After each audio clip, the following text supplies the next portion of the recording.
Fala, galerinha! Beleza? Eu sou Marcelo Bolinha e estou resolvendo a prova de Física do Vestibular 2025 da Unifesp. Eu vou fazer agora a seguinte questão. A figura mostra um circuito elétrico retangular ABCDA alimentado por um gerador ideal e um longo fio retilíneo paralelo ao lado AB do circuito. Sabe que sobre o qual estão assinalados os pontos EF. O circuito e o fio estão contidos em um mesmo plano. As correntes elétricas indicadas na figura têm intensidade de I1 igual a 5 A e I2 igual a 2 A. Admita que o circuito é constituído por um fio homogêneo de espessura constante e que o trecho BC tem resistência elétrica de 5 vezes 10 a menos 3 ohms. Considerando as medidas indicadas na figura e adotando o valor de μ igual a 4π vezes 10 a menos 7 para a permeabilidade magnética, calcule. Letra A. A diferença de potencial em volts em que os pontos B e C do circuito e a resistência elétrica equivalente em ohms do trecho formado pelos lados AB, BC, CD do circuito. Bom, vamos lá. A primeira coisa que a gente vai fazer é analisar o circuito que está em vermelho, ok? A gente pode dizer, então, na letra A, o seguinte. Se aqui é o nosso gerador e ele está dessa forma aqui, né? Aqui seria o A, B, C e D.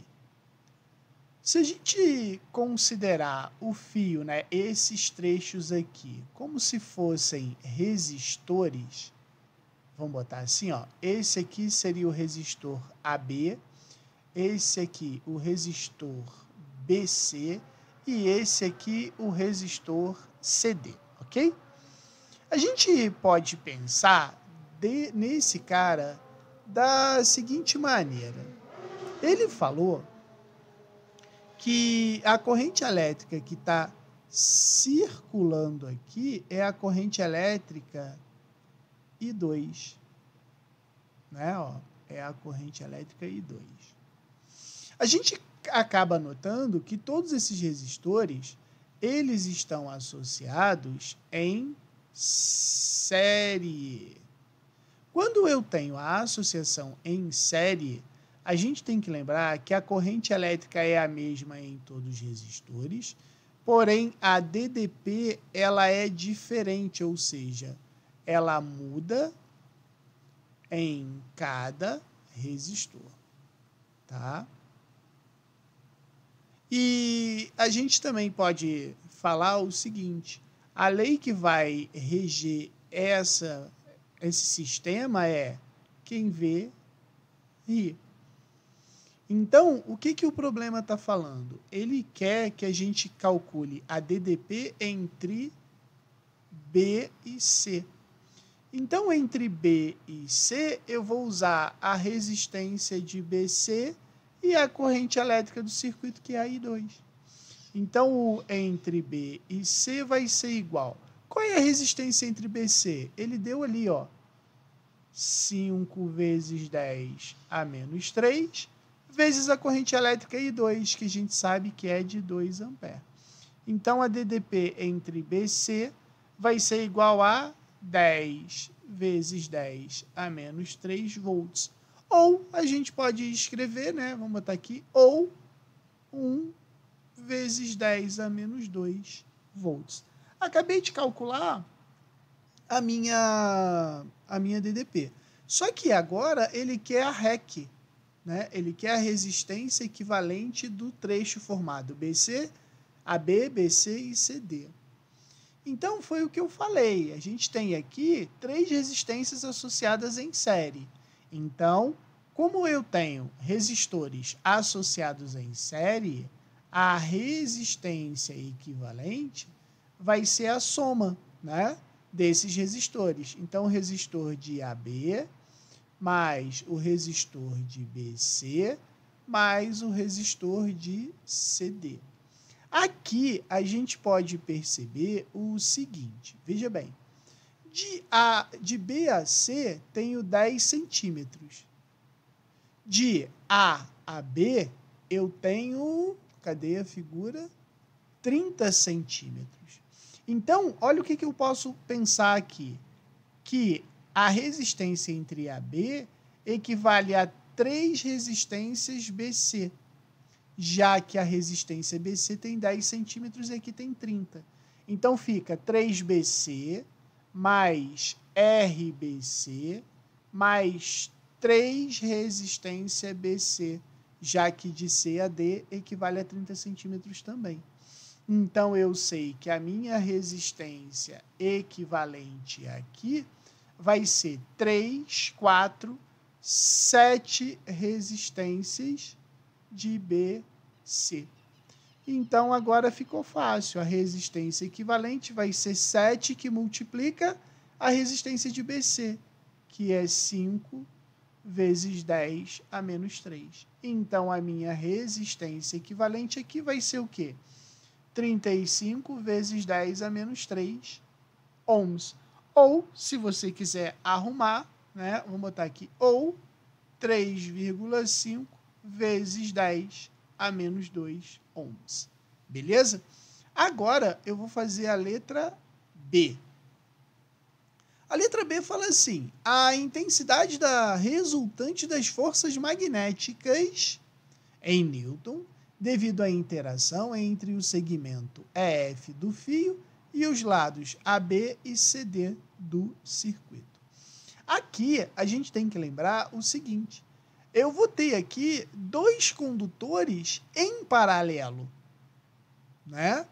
Então, para eu responder a letra B, eu vou ter que lembrar do seguinte, que a força magnética entre fios paralelos, ela vai ser dada por essa relação aqui, ó, aonde essa força magnética, ela é igual a μ I1 e 2 comprimento do condutor divididos por 2π vezes a distância entre os condutores.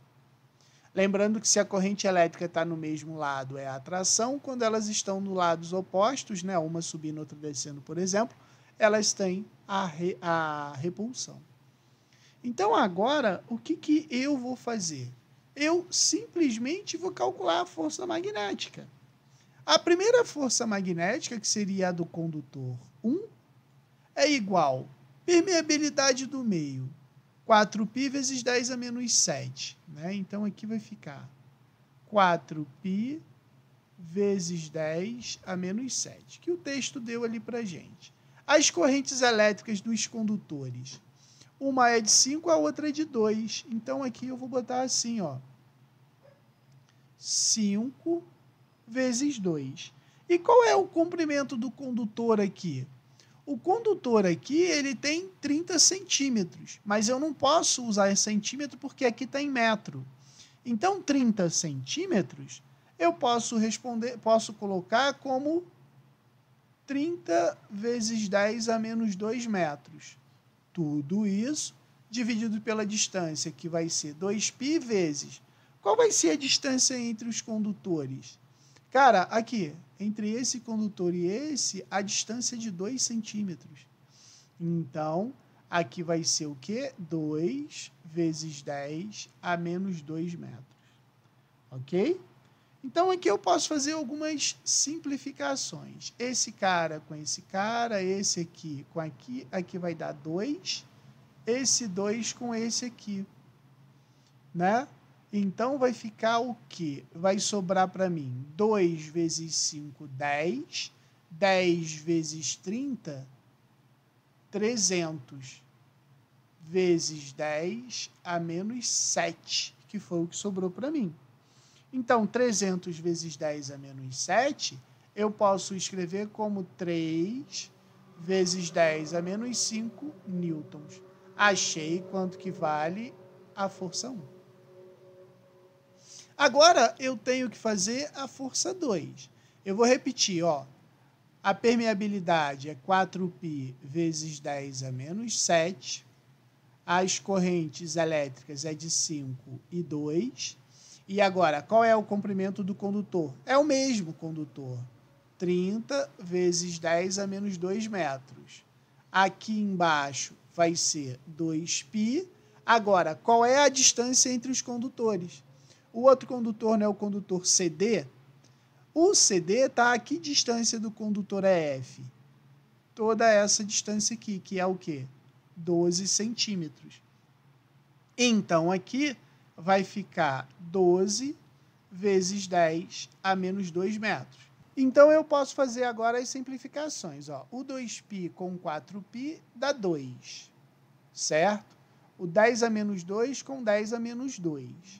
Aí, agora, aqui vai ficar assim, ó. 2 vezes 2, 4. 4 vezes 3, 12. Então, vai ficar 12 vezes 50, porque aí vai ficar 5 vezes 10, 50, vezes 10 a menos 7, divididos por 12. O 12 com 12 corta, então eu sei que a força 2 vai ser 50 vezes 10 a menos 7. Como aqui eu botei 10 a menos 5, vai ser 0,5 vezes 10 a menos 5 newtons. Essa é a força 2.